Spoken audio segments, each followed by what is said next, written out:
안녕하십니까. 어깨 아프면 견호입니다. 오늘의 견호가 30대 후반에 석유화학 관련 일에 종사하셨던 환자분의 사례를 소개해 보겠습니다. 이분이 임플란트를 하고 나서 그 근막 통증이 생기셨던 거예요. 입안이 쪼이고 막 이러면서 막 여러 가지 쭉쭉 퍼지면서 상당히 고생하셨던 환자분인데요. 환자분의 적극적인 치료 의지와 주의사항 준수 덕분에 좋은 결과 이번에도 만들 수 있었습니다. 치료 후기 살펴보겠습니다. 임플란트를 하면 불행 끝 행복 시작일 줄 알았는데 이렇게 고생할 줄은 몰랐습니다. 하지만 원장님 덕분에 건강을 되찾고 체중도 정상으로 돌아왔습니다. 정력도 살아났고 요즘은 통증이 없으니 입맛도 돌아왔습니다. 라고 하셨던 환자분이셨습니다.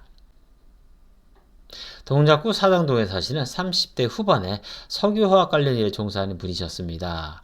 임플란트를 하기 전에는 아픈 데가 전혀 없었습니다. 그러나 임플란트를 하고 난 후 입안이 쪼이기 시작하면서 흉쇄 유돌근으로 해서 가슴, 겨드랑이까지 안 쪼이는 곳이 없습니다. 목, 어깨, 날개, 축지, 날개뼈까지 해서 하루 종일 당기고 뻐근하고 당겨서 도저히 일을 할 수 없습니다.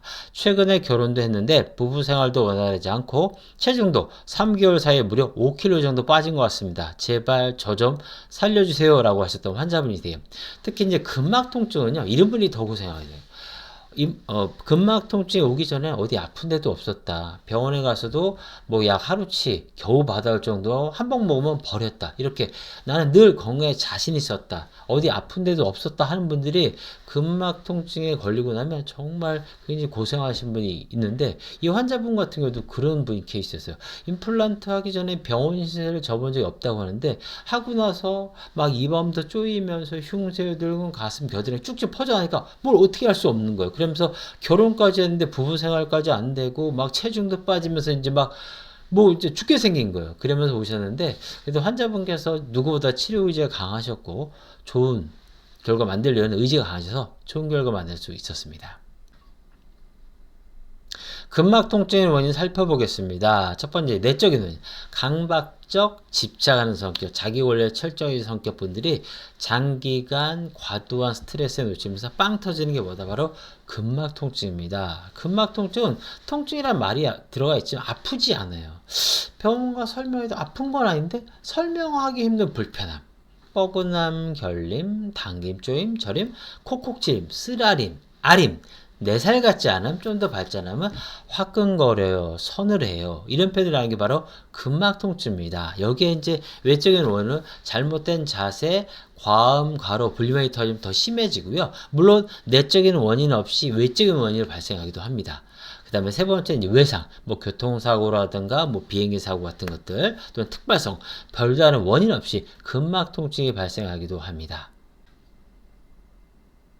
환자분의 발생 원인 살펴보겠습니다. 이제 임플란트를 하고 나서 자꾸 입안이 불편했던 거예요. 잘 안 맞았던 거죠. 그러면서 자꾸 혀로만 하다가 자꾸 만져본다면서 자꾸 신경이 가기 시작한 거예요. 그러면서 근막 통증이 확 발전한 거죠. 그래서 입안로에서 흉쇄, 가슴, 겨드랑이 쫙쫙 퍼지시면서 식욕저하도 오고 정력도 감퇴하고 입맛도 떨어지면서 체중까지 감소된 정말 자기의 불행을 벗어나기 위해서 임플란트를 했는데 그게 불행의 시작이 아니라 오히려 더 큰 불행의 단초가 됐던 것이죠.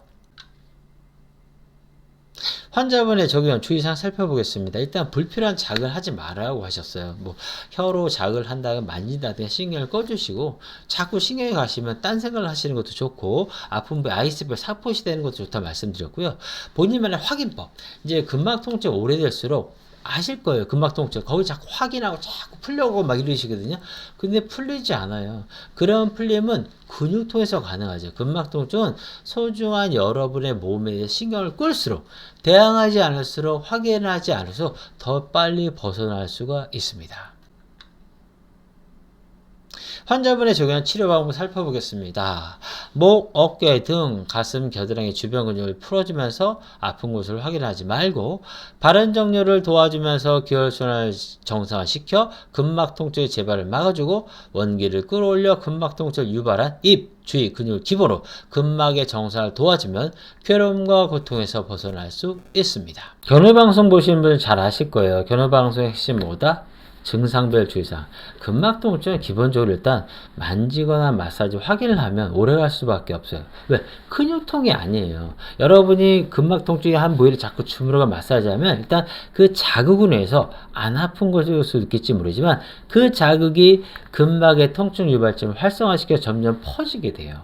그래서 만지거나 마사지하지 않는다, 확인하지 않는다, 신경 끈다가 근막 통증 치료한 3대 테마예요. 그 다음에 제가 늘 말씀드리죠. 술 드시면 나빠져. 그 다음에 잠 못 자면 나빠지기 때문에 커피, 콜라, 홍차, 녹차, 바카스, 에너지 드링크, 초콜릿 등의 그 카페인 함유 음료를 조심하셔야 돼요. 그리고 가끔가다 제가 듣지 못한 이런 차는 어때요? 묻는 분이 있는데 너무나 간단해요. 카페인 들어가는 건. 일단 먹었을 때 눈이 팍 떠져. 정신이 맑아져. 예, 그런 카페인이 들어갔다고 보셔도 무방할 정도입니다. 그 다음에 스트레스를 받아보면 나빠지는데 스트레스는 쉽지 않잖아요. 그래서 스트레스를 좀 자제할 수 있도록 노력할 수 있다면 너무 좋고 스트레스를 해방할 수 있는 자기만의 어떤 해방소를 만들다고 하면 더더욱 좋습니다. 통증이 하나씩 사라지니 정말 신기했습니다. 하나하나 꼼꼼히 체크해 주시고 진료를 받으러 올 때마다 불편한 건 없는지 늘 물어봐 주셔서 감사합니다. 라고 하셨던 환자분입니다.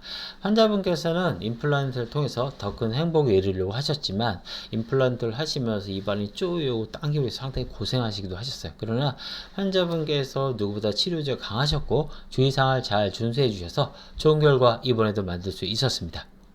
견우가 소개한 이 근막 통증 치료 사기가 더 이상 남의 이야기를 생각하지 마세요. 여러분의 이해가 충분히 될 수 있습니다. 그러나 고민만으로 되지는 않습니다. 새로운 치료에 도전해 꼭 좋은 결과 얻으셨으면 좋겠습니다. 절대 포기하지 마세요. 견우가 함께 하겠습니다. 건강하세요.